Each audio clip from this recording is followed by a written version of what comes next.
Raptors, and Celtics made it seem like his grip on the East is as tight as ever. Oh, impossible angle! The LeBron legend is growing. Those dominant 40-point games. What can you do to stop this man? The incredible fade-away jumpers. Got it! This is something else. Those soul-crushing buzzer beaters. Runner for the win! Banked it in! It's already been a playoff run for the ages. In this decade, no team has beaten James 4 times in May. At age 33, James's competitors in his home conference have taken to hoping he'll just age out at some point. Every other game plan, roster maneuver, or hex has failed. Hex, you got to bring hexes into it. You know it's serious. Thank you very much to our teammate Brian Windhorst for that. LeBron has been an underdog, according to Vegas, in 7 of his 9 finals appearances, which is interesting, meaning he's beat the odds several times. Will his underdog role, Tracy, help or hurt his legacy when we look back years from now?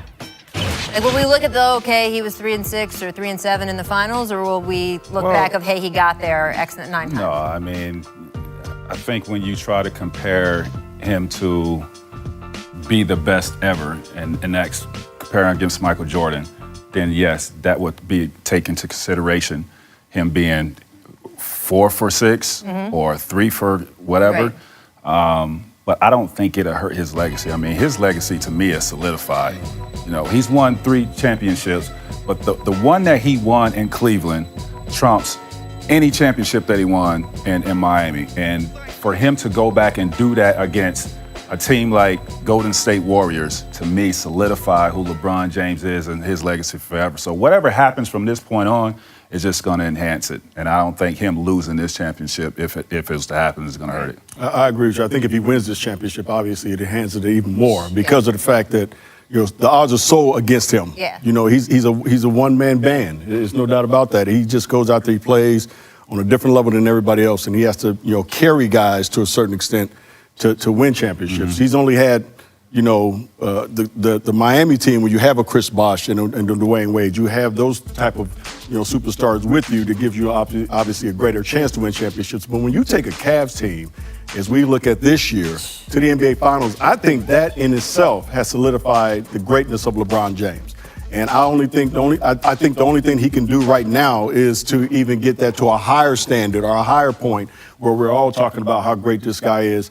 If they get to 6 games in this series, right? I'm looking at him like, man, this dude is and I already look at him like LeBron Right. James he's off this planet. But if he can get this team against the Golden State Warriors to a game 6, which means you have to go back to Cleveland, that would be remarkable within itself. I mean, here are things I look at. First of all, there's only one of those NBA Finals that he lost where I would say that's kind of on him, right? The 2011 series to Dallas. 2. You think what, the last one that's against... on him. That's on him. I would say that's really on him. That 2011 series to Dallas, he underperformed in that finals. All the other losses, I think, as the odds makers show, he did not have the better team. So I'm okay with him not winning when he didn't have the better team. I do think the consistency of getting there that many years in a row counts for something. Absolutely. I know Michael was Definitely. 6 of 6, but getting there 9, not having any break in between, we have seen how hard that is. And I guess, I don't know, I look at Jerry West, right, who was 1 and 8 and then hung around him for so long, but then history has been kind to him and sort of he's the logo, he's Mr. Clutch, whatever. I also have a little bit of the problem with the number of rings being the thing that decides everything, because I get it. Michael won 6. I think Michael's the greatest player of all time. I got to cover Michael Jordan. I feel so lucky. But I don't know. We have someone who won 11 rings in Bill Russell. If that's the decider, then I guess he's the GOAT. I mean, Kareem is the greatest. well, I'm Kareem just is the saying. greatest. Oh.